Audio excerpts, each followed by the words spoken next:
Chegamos aqui para mais uma aula de biologia. Eu, professora Tabita. E eu, professora Laísa, para iniciar, né, a reprodução humana. Reprodução, galera. Prestando bastante atenção, porque agora a gente vai chegar num assunto bem legal.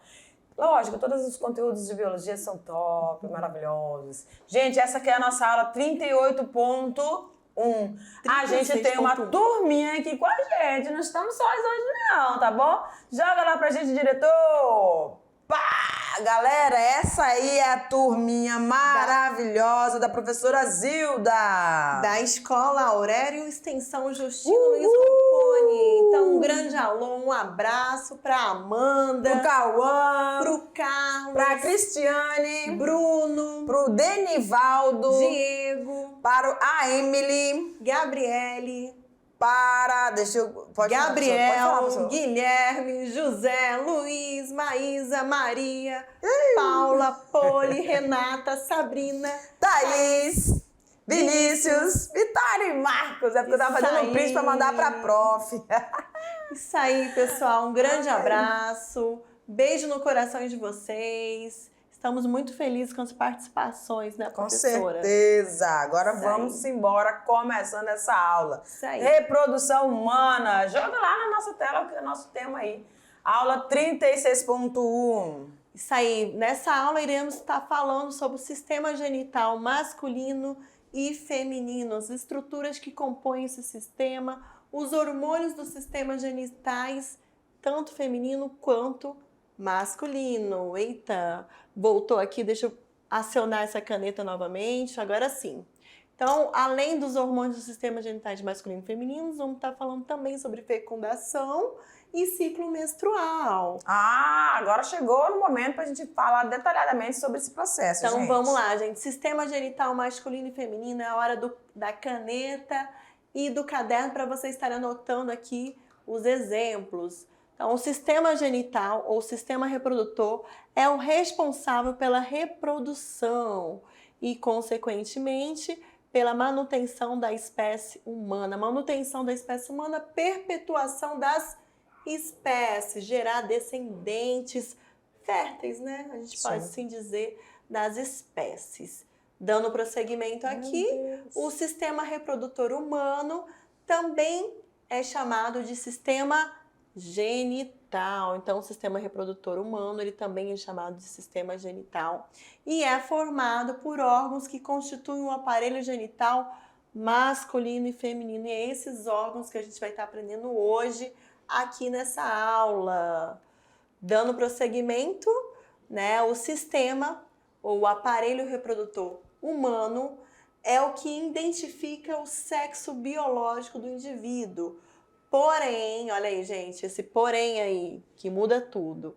Porém, existem muitos outros fatores importantíssimos que estão relacionados à sexualidade humana, que é um capítulo à parte. Nessa aula, a gente vai estar vendo os aspectos biológicos que vão estar identificando o sistema reprodutor humano. Continuando, vamos entrar aqui agora no sistema genital masculino. O que será? Quais são as estruturas que formam esse aparelho? O que tem de diferente do sistema genital masculino para o sistema genital feminino? Então vamos lá. O sistema genital, ele é um conjunto de órgãos responsáveis pela produção de gametas e hormônios sexuais secundários, tendo como finalidade a reprodução da espécie. Olha aí, gente, é mais um conceito. E com relação ao sistema genital masculino, ele vai ser formado por 2 testículos, bolsa escrotal ou escroto, 2 epidídimos, 2 ductos deferentes, 2 ductos ejaculatórios, uretra e pênis, além das glândulas anexas, uma próstata, deixa eu grifar aqui, 2 glândulas vesiculares e 2 glândulas bulbouretrais. Todas essas estruturas aqui que eu acabei de citar, vamos estar falando nessa aula. Então, vamos lá. Primeiro aqui, gente, é o esboço, é a imagem, né, do aparelho reprodutor masculino. Então, todas essas estruturas que eu falei no slide anterior, ele aparece aqui. Nós vamos ter, né, o testículo, que é essa porção aqui. Deixa eu grifar aqui para vocês. Vamos ter o testículo. Acima do testículo, nós vamos ter o epidídimo. Vamos lá, voltar aqui para a tela, o epidídimo. E acima do epidídimo, nós vamos ter o ducto deferente, que é esse canal aqui, que vai se encontrar com a vesícula seminal. Deixa eu mostrar aqui. E também vamos ter a uretra, por onde, vale lembrar, gente, é pela uretra que vai sair o quê? O espermatozoide. Então, nós temos esse pequeno canal que, além de sair a urina, também sai o espermatozoide. E temos aqui esse corpo cavernoso, né, muscular, que chamamos de pênis.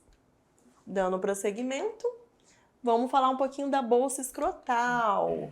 Lembra que já conceituamos um pouco sobre a bolsa escrotal, o escroto, né, aquela película que recobre o testículo. Então, vamos falar mais um pouquinho sobre ela. É um órgão ímpar, galera, também conhecido como escroto ou saco escrotal. É uma bolsa de pele que vai se localizar abaixo do pênis. O que a gente falou quando a gente estava comentando sobre o desenvolvimento dos testículos? Como eles são em número de par, eles vão ser guardados aí dentro do sacro ou bolsa escrotal. Vocês, meninos, já com certeza, obviamente, repararam que esse saco escrotal, ele tem um movimento, né? Ele é cheio de pregas e ele realiza movimentos. Esses movimentos é justamente para estar movimentando também os testículos para aquele processo que a gente falou do aquecimento. Ele não pode estar para atividade natural desses espermatozoides que estão sendo produzidos ali nos túbulos seminíferos. A temperatura, ela tem que estar, lembra que a gente falou? 1 grau apenas, né, acima do que era para estar ali no corpo do humano. Por exemplo, 36,5, que é a nossa temperatura natural. Mas, se você tiver um tempo muito quente, o que vai acontecer? Ele vai precisar de se distender mais, relaxar, para que você afaste esses testículos do corpo do homem, para essa temperatura não se elevar muito, que pode prejudicar sim a atividade. Eles podem se tornar espermatozoides mais cansadinhos, né? Tanto que existe essa questão reprodutiva, tem homens ou vai ter pouca quantidade, vai produzir pouca quantidade devido a alguma situação, por exemplo, uma cachumba, né? Na infância, que aí a criança teve febre, essas febres, né, aumentou muito, 39, 40 graus, a criança pode ter esses espermatozoides, essa produção danificada, alterada. Ou eles não vão ser muito ativos. E aí vai dificultar, obviamente, todo o trajeto dele na ejaculação até chegar lá onde, qual é o foco, onde que ele tem que chegar? Lá nas tubas uterinas, né, que é onde ele vai encontrar o ovócito secundário. Lembra da aula?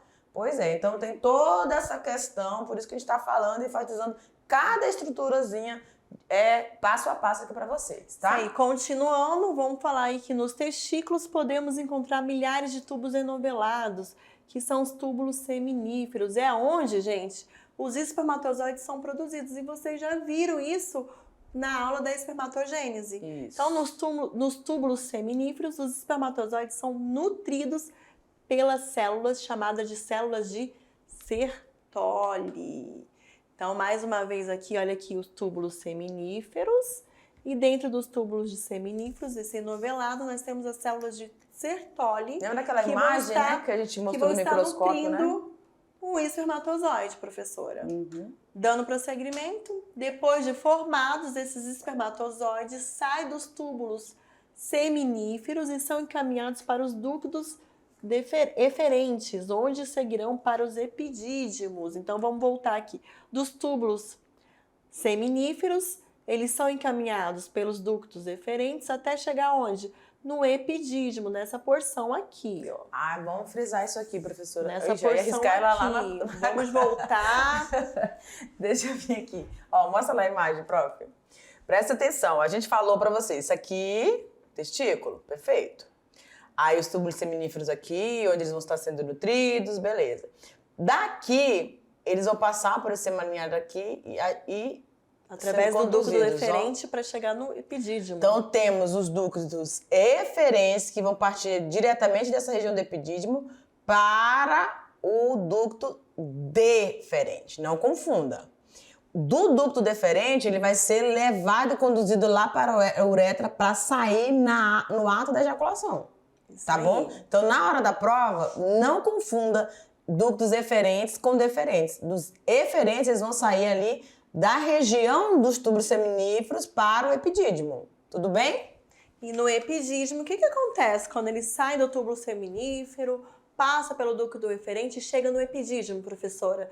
Então, justamente, quando ele chega no epidídimo, os espermatozoides, eles ganham o quê? A mobilidade e serão encaminhados para os ductos deferentes, antigamente também chamados de canais deferentes. Possa ser que algumas questões de alguns anos atrás, ao invés de você ver, né, ductos deferentes, possa ser que você encontre como canais deferentes. Então, você já sabe que canais deferentes são os ductos deferentes de hoje. Perfeito. Os ductos deferentes, saiu do epidídimo, passou para os ductos deferentes. São 2 tubos que saem um de cada testículo e passam pelo abdômen, contornando a bexiga até fundir-se ao ducto das glândulas seminais, Isso. compondo o ducto ejaculatório, que desemboca na uretra. Então, a uretra, além de estar eliminando a urina, ela também tem uma outra função, né? Ela elimina os espermatozoides. Galera, muito importante a gente frisar isso aqui para você.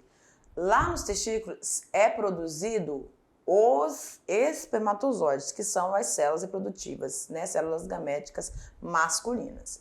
Ok, aí quando ele fala assim, que ele saiu dos epidídimo, saiu do epidídimo, onde ele ganha mobilidade, aí ele vai para ser lançado para os ductos deferentes, que são 2, aí ele vai passar pelas glândulas seminais. Por quê?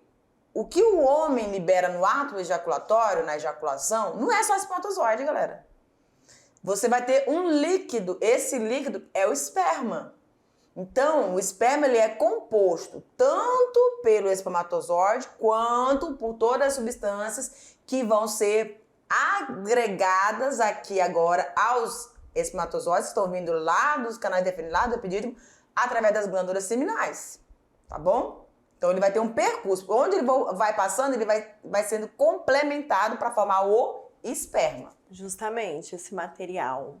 Continuando, vamos falar agora das glândulas seminais, né? Dos ductos deferentes.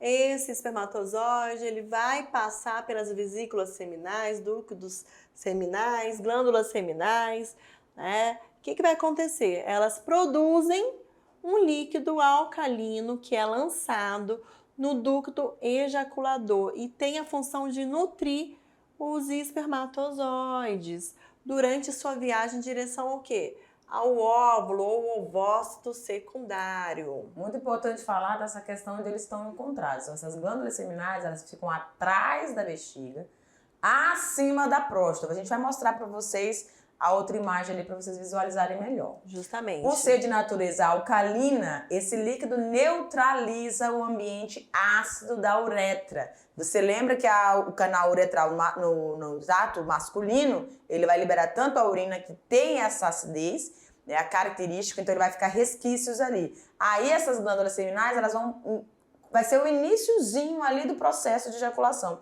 Então ele já vai neutralizando essa acidez provocada pela presença ou pela passagem da urina. E do trato genital feminino, porque o pênis vai penetrar na região da vagina e vai encontrar também um ambiente ácido. Então ele vai minimizar essa acidez dentro da uretra do homem, quanto também dentro do trato genital feminino. Justamente, né? Ele vem com esse benefício, né, de tornar um ambiente ideal para que esses espermatozoides sobrevivam. Mas por que não pode estar presente essa acidez, professora? porque os espermatozoides, as células reprodutivas, eles se tornam inativos se você estiver num ambiente muito ácido. Então, acontece também da mulher, né, o casal tá feliz da vida, casou, beleza, não, vão pra lua de mel e pau, passou 1 ano, 2 anos e não tem filho. Não consegue gerar. A mulher não consegue gerar. Aí vamos especular, o que tá acontecendo? Vamos investigar. A acidez do trato genital masculino da mulher pode ser muito ácido, acentuadamente, de forma que quando o espermatozoide entra no trato genital dela, a vesícula, a glândula seminal não consegue dar jeito, professora. Não consegue neutralizar o suficiente para que essa ativação desses espermatozoides continue, seja mantida. Então eles vão... Aí muitas vezes, né, é orientado que esse casal tenha uma reprodução, que a gente chama de reprodução assistida, fertilização in vitro, né, mas aí já é um outro capítulo aí. Continuando, vamos falar aqui da próstata. Olha lá, essa aí, foto gente. aqui é maravilhosa pra gente identificar o posicionamento, próstata. gente. A próstata, ela tem aproximadamente 4 centímetros de diâmetro e se localiza abaixo da bexiga urinária. Ela produz uma secreção, também secreção nutritiva para os espermatozoides. Perfeito. Lembra que a gente estava falando da vesícula? Olha ela aqui, ó. Atrás da bexiga, tá vendo? Acima da próstata. Então, saiu de lá, do epidídimo, veio pelo canal deferente. Aí quem tá aqui somente? Espermatozoide. Quando ele chega aqui, ele vai passar por dentro daqui da vesícula seminal, pegou um pouquinho, pegou aquele neutralização, aí agora ele vai entrar aqui na próstata, também vai receber. O que ele vai receber ali? Substância nutritiva, porque o espermatozoide, pessoal, ele gasta muita energia até chegar ao ovócito secundário, então ele necessita... Ele tem um percurso grande dentro do trato masculino justamente, e também dentro do feminino, então, né? é tudo adequado para esse trato. Glândulas bulbouretrais, localizados abaixo da próstata. Então, até então, a gente viu a próstata e abaixo da próstata a gente vai ter outra glândula. Não dá pra ver, mas não dá pra ver, mas você já sabendo onde tem a próstata, você já consegue imaginar onde ela se localiza. Volta rapidinho, prof. Lembrando aqui dessa questão da próstata, a gente lembra que a maioria dos homens, né, a partir dos 40 anos, podem desenvolver o câncer da próstata. Já ouviram falar disso? E aí, um dos testes do exame para fazer é o toque, né? Onde o médico vai introduzir o dedo na região anal, justamente por que é anal? Por que é nessa região? Olha onde é que fica a próstata, gente. Então, quando ela está com o início do processo cancerígeno, ela aumenta o volume. Então, eles fazendo esse toque, eles conseguem perceber. Então, o toque é importante e também o exame sanguíneo, tá? Justamente. Vamos lá. Glândulas bulbouretrais, localizadas abaixo da próstata, também conhecidas como glândulas de Kolbe. Olha aí, gente. Gravem esse nome aí, que de repente, em algumas questões, não vão vir como glândulas bulbouretrais, podem vir como glândulas de Kolbe. Durante a estação sexual, essas glândulas produzem um líquido alcalino. Olha aí, mais outra substância, mais outra glândula que vai produzir também um líquido alcalino que vai lubrificar o pênis e ajuda a neutralizar os resíduos de urina presentes no canal da uretra, além de eliminar espermatozoides danificados durante a ejaculação. Olha que legal, como é que o nosso organismo é tão sábio, né? Porque ele vai eliminar os bichos que já estão. Justamente. Vamos agora falar da uretra, que é um canal que passa por dentro do pênis e é comum aos sistemas urinário e genital, né? É comum a esses dois sistemas, ou seja, por esse canal são conduzidos esperma e urina, que é o que a gente já falou, o professor já enfatizou aqui. O pênis é um órgão copulador masculino, possui tecidos esponjosos ricos em vasos sanguíneos, que são os corpos cavernosos, o corpo esponjoso do pênis. Então, quando o homem está excitado, esse tecido ele fica rico em quê? Em sangue, o que faz com que esse órgão fique ereto, justamente por conta, né, dessa sua estrutura. Olha só que interessante, vocês estão vendo na imagem aí o canal uretral? Olha lá, parece uma boquinha de um palhaço, né? Tentar aí, ó. E ele é envolto por quem? Pelo corpo esponjoso. Acima dele, você vai ter os corpos cavernosos ali, ó, que vão ficar bem irrigados para poder facilitar o processo de ereção. Justamente. Quando o homem atinge o clímax sexual, o esperma é expulso do corpo através da uretra em um processo chamado de ejaculação. Em cada ejaculação, o homem expulsa, em média, cerca de 3 mililitros a 4 mililitros de esperma, que contém de 300 a 500 milhões de espermatozoides. Só um chega ao ovócito secundário, professora. Exatamente. A gente tem que lembrar que quando a gente fala lá que ele passou pela próstata, que foi nutrido e tal, a gente tem cheiros característicos e também ele tem... Ai. Prossegue, professora. Vamos continuar aqui com o sistema genital feminino, que é bem complexo também. É função do sistema reprodutor feminino receber o quê? O gameta masculino. Então ele já tem, ele vem para receber, ele já está assim estruturado para esse recebimento desses gametas. Oferecer um ambiente favorável para a fecundação, a formação de um zigoto e o desenvolvimento de um embrião e feto. Olha aí, gente. Então essa é a função do sistema reprodutor feminino.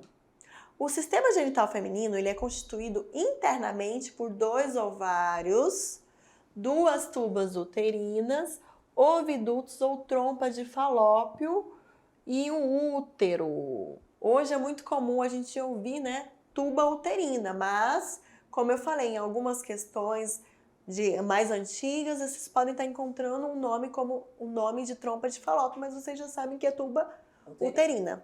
A vagina é o canal com abertura para o exterior do corpo, comunicante com a vulva ou pudendo. Vamos tentar ver aqui uma imagem para a gente mostrar para vocês essas estruturas. Os pares de ovário, vamos aqui, ó, aqui são os ovários. Os pares de ovários com morfologia arredondada e diâmetro médio de 4 centímetros são responsáveis pela formação e maturação do gameta feminino, o óvulo, além da produção de hormônios, que é o estrógeno e progesterona, que seguem também em disposição bilateral, um do lado do outro, aqui como vocês estão vendo na imagem. Localizado entre a bexiga e o reto, posiciona-se o útero, também um órgão oco, a gente pode dizer que é uma pera invertida, tá bom? Bem aqui, pessoal. Um órgão oco, uma pera invertida, cuja função é receber o ovo ou zigoto, alojando o desenvolvimento do embrião. A professora aqui é míope, mas eu consegui aqui identificar aqui para vocês. Deixa eu pegar aqui a borracha, eu vou colocar com uma caneta uma cor que eu acho que fica até melhor, o amarelo, de repente o amarelo identifica até melhor o útero aqui para vocês. Vamos pegar aqui a caneta, deixa eu ver aqui a cor amarela, eu acho que fica melhor aqui para identificar essa porção aqui para vocês. Eu acho que ficou bem mais claro aqui. Então, o nosso útero ele tem essa função, né, de ser um órgão oco e estar recebendo, é nele que vai acontecer o processo da anidação, fixação do zigoto na sua parede. A partir da base ou colo do útero, projeta-se a vagina. Este órgão, essa base aqui, gente, ó, vamos lá, aqui, esse cantinho que vai aqui, receber a entrada do pênis, que vai né? receber o pênis, isso mesmo. Ok. Esse órgão, além de receber o pênis durante a relação sexual, também conduz à secreção menstrual e vai permitir, com a sua elasticidade, a dilatação, que vai proporcionar o nascimento do feto na ocasião do parto. Então, ela ajuda, participa do processo de reprodução, ou seja, do ato sexual, né? Vai também participar do ciclo menstrual, liberando a menstruação e também vai, logicamente, permitir, através dessa flexibilidade, o nascimento do bebê. Isso mesmo. Continuando, no limiar da vagina com a vulva, situa-se o ímen, uma extensão de tecido epitelial proveniente da vagina, formando uma membrana que, depois de rompida com a primeira relação sexual, indica a situação deflorável do organismo feminino, aspecto puramente social. Nem todas as meninas vão ter na sua primeira relação sexual o ímen, né, rompido, até porque existem ímens que são chamados de ímã complacente. Então, é mais uma questão, um aspecto social da nossa sociedade. A gente não tem aqui a imagem, depois a gente pode inserir, né, nas próximas aulas. A questão dos ímãs. Existem uma variedade de tipos de ímãs. Existem mulheres que não têm. E aí, a gente lembra daquelas sociedades, né, em que os homens, quando eles se casavam com as mulheres virgens, eles colocavam, né, na porta, na janela lá, o lençol com sangue ali, identificando que realmente foi consumado o casamento e a mulher era pura, enfim. Mas existem situações em que a mulher não tem. E aí essas mulheres, elas eram tidas como mulheres que não eram mais virgens. Então algumas eram apedrejadas, morriam, enfim. Mas isso era uma situação aí de algumas regiões. Hoje a gente sabe que tem a situação, e a professora falou também de alguns ímãs que são difíceis de serem rompidos, tá? Justamente. Continuando aqui, a vulva, que é o órgão externo da genitália, é formada por pequenos e grandes lábios, dobras de tecido adiposo, protegendo a abertura da vagina. E o clitóris, né, que é o apêndice sensível e formado pela junção dos pequenos lábios na porção superior da vulva. A gente pode dizer que é o órgão sexual de prazer feminino, o clitóris aqui, pessoal. No organismo feminino, diferente do masculino, o sistema genital não compartilha alguns órgãos com o sistema excretor. Assim, na vulva também há um orifício para o sistema excretor, a abertura da uretra, por onde vai sair a urina. Tem bom? imagem? Vamos lá, aqui. Que a gente tem a abertura aqui da uretra, bem aqui, e aqui a gente vai ter a abertura da vagina. Esse canalzinho, esses canais que vocês estão vendo aí, que tá bem que eu tentei enfatizar aí com amarela, canetinha amarela. Conexões distintas aí. Mais uma vez aí para vocês verem, né, o aparelho reprodutor feminino, tubas uterinas, ovários, fundo do útero ou colo do útero. É interessante lembrar que quando você faz, né, muitas vezes quando você vai ao ginecologista, ele pede o exame, né, para colher o material, o tecido desse fundo do útero, para descartar possíveis doenças que é chamado, né, de Papa Nicolau. Então nós temos essas pequena raspagem. É uma raspagenzinha. Ver a contagem como é que de estão células, as ver a células, qualidade dessas células, a cor, tudo isso vai dar um indicativo. Mais uma vez aqui a gente tem o útero e a vagina. Dando prosseguimento, hormônios do sistema genitais masculino e feminino, que a gente vai falar agora. Os hormônios do sistema genital masculino, eles são produzidos nas glândulas masculinas, testículos. Um período de puberdade que vai entre 11 e 14 anos, né? Começando com todas as mudanças, tanto psicológicas quanto também fisiológicas no corpo do menino. Esses hormônios, eles são produzidos a partir ali, dessas glândulas. Então nós vamos ter os hormônios do folículo estimulante e o hormônio luteinizante. Esses também são chamados de gonadotrofinas. Estimulam as células intersticiais, ou de Leydig, a produzirem a testosterona. Então são essas células, através desse estímulo, desses hormônios, FSH e LH, são através desses estímulos a produção da testosterona. Continuando aqui, a testosterona é o principal hormônio masculino e determina o desenvolvimento dos órgãos genitais, descida dos testículos para a bolsa escrotal, aparecimento das características sexuais secundárias masculinas, distribuição de pelos pelo corpo, engrossamento da voz, desenvolvimento dos músculos e dos ossos, entre outras.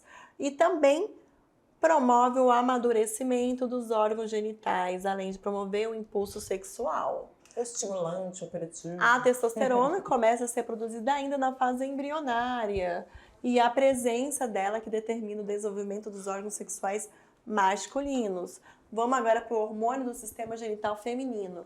Os principais hormônios sexuais femininos são o estrógeno ou estrogênio e a progesterona.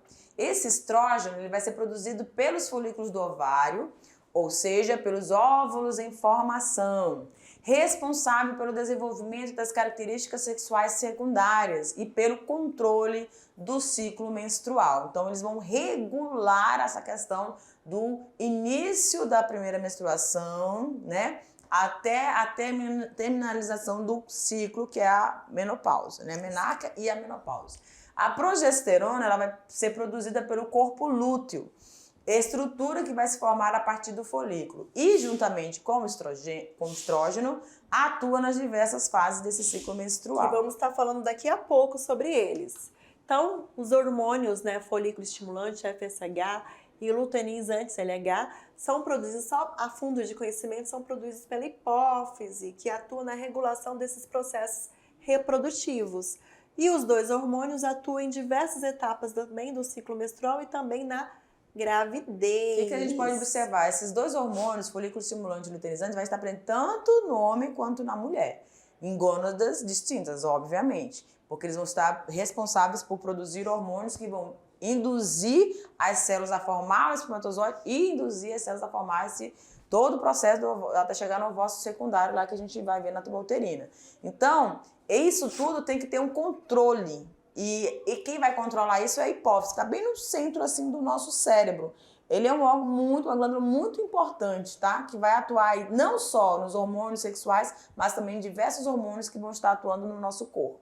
Isso aí. Continuando, vamos falar agora da fecundação. Como é que acontece? Em que porção ela acontece? Ela vai acontecer nas tubas uterinas que captam e transportam os óvulos, os ovócitos secundários expelidos pelo ovário durante a ovulação.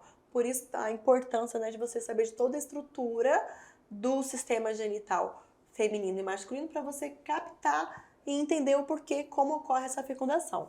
Nesse transporte, os óvulos são recepcionados inicialmente pelas fímbrias do oviduto, né, estruturas filamentosas voltada para a cavidade peritoneal.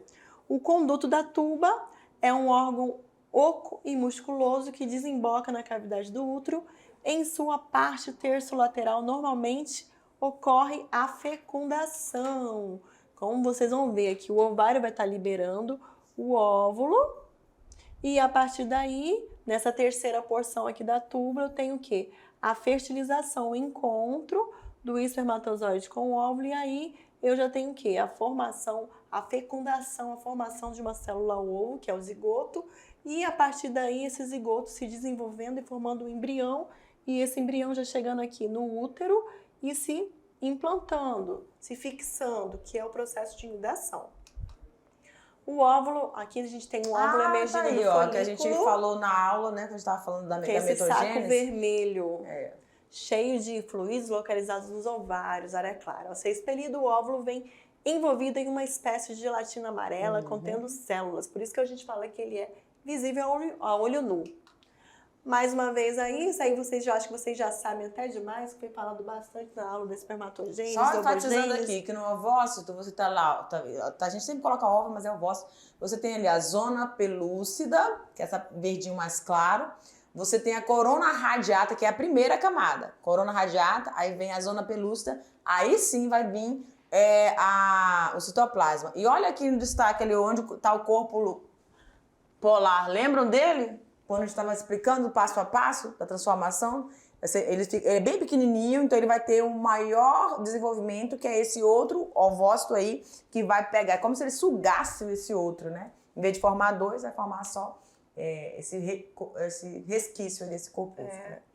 Continuando agora, né, mais uma vez aí mostrando o processo da fecundação, o encontro do espermatozoide com o óvulo, e mais uma vez aqui mostrando como é que acontece essa fusão desses núcleos, né? Essa reação, fusão da membrana plasmática do óvulo com o espermatozoide aqui, como vocês estão vendo. Lembrando que a fertilização que vai acontecer lá no aparelho, né, na tuba uterina, lá no início ali, você tem a entrada, a penetração do espermatozoide ali dentro dessa corona radiata até chegar na zona pelúcida. Aí, ó, tá vendo que tá vindo, os outros espermatozoides estão repelindo? Fecha-se, blinda-se. Então, o outro núcleo, outro espermatozoide não consegue mais penetrar, tá? Esse aqui é o vitorioso, ó. Esse aqui é vitorioso. Então, ele vai entrar. O que vai entrar? Só a cabeça. onde você vai ter material genético e vai se fundir as duas células, os dois núcleos que são haploides, NN, fundiu, formou o zigoto que vai ser 2N, tá bom? Justamente. Olha aqui mais uma vez uma imagem desse encontro. E vamos agora finalizar aqui falando sobre o ciclo menstrual. Então, pode-se dizer que uma vez por mês, em média, o ovário lança um ovócito secundário na tuba uterina e o útero prepara-se para receber o embrião. Caso não haja fecundação, olha aí, gente, não haja fecundação, o ovócito secundário se degenera e a parte interna do útero desmancha, seria eliminada pela vagina através do que? Do que a gente chama de menstruação. Então, todo mês o corpo se prepara para receber, no caso, o útero se prepara para receber esse embrião. Dependendo da mulher, o ciclo menstrual dura em média 28 dias. Tem mulheres que é 30, 32, tem mulheres que é até 25 dias. Isso. Cada indivíduo é diferente um do outro. Delas vão participar, né, para que esse ciclo aconteça, vão participar 4 hormônios. O da hipófise, que no caso é o FSH, que nós já falamos, né, que ele está relacionado a estimular essa produção dos hormônios, progesterona, estrogênio, né, o FSH, hormônio estimulador do folículo, e o LH, hormônio luteinizante, além dos ovários, né, pela produção do estrógeno e progesterona. Então, o ciclo menstrual ele acaba sendo dividido em 3 fases: a fase proliferativa, secretiva ou secreção e a fase menstrual. Então, vamos entender um pouquinho cada fase. Na fase proliferativa, também chamada de fase folicular. O folículo vai crescer, ele vai se preparar para a ovulação. Esse crescimento vai estimular o hormônio FSH. E à medida que o folículo vai crescendo, começa a produzir o quê? Estrogênios. Um grupo de hormônios que vão estimular o desenvolvimento do endométrio. Endométrio é o quê? Aquilo que vai estar revestindo internamente o útero, tá? É a parede do útero, Isso. pessoal. Então, no primeiro momento, na fase proliferativa, o FSH estimula o quê? A produção do estrógeno, e o estrógeno estimula o desenvolvimento dessa parede. A partir daí, nesse processo, vários folículos são estimulados, mas apenas um deles termina o crescimento, transformando-se em folículo maduro ou folículo de Grefg. O estrogênio em maior no sangue, maior quantidade, maior concentração no sangue, estimula a hipófise a liberar grandes quantidades de LH e FSH. Estes induzem a ovulação, que geralmente ocorre no 14º dia após o início do ciclo menstrual. Considerando o ciclo de 28. Aí. Justamente. Na fase secretora, ou fase lútea, o LH. Até então, na fase proliferativa, era o FSH. Nessa fase aqui, a gente entra o quê? O LH, que estimula as células do folículo ovariano, rompido a se transformarem em corpo amarelo, e também chamado de corpo lúteo. E no corpo lúteo que ocorrerá a produção de estrogênio e progesterona. E Perfeito. óbvio, finalizando aqui, não tendo a fecundação, não tendo esse processo de fecundação, ocorre o quê? A menstruação. Muito importante vocês ficarem atentos a tudo isso, essas mudanças todas no seu corpo. Galera, é isso aí. A gente se encontra novamente na nossa revisão. Tchau, tchau!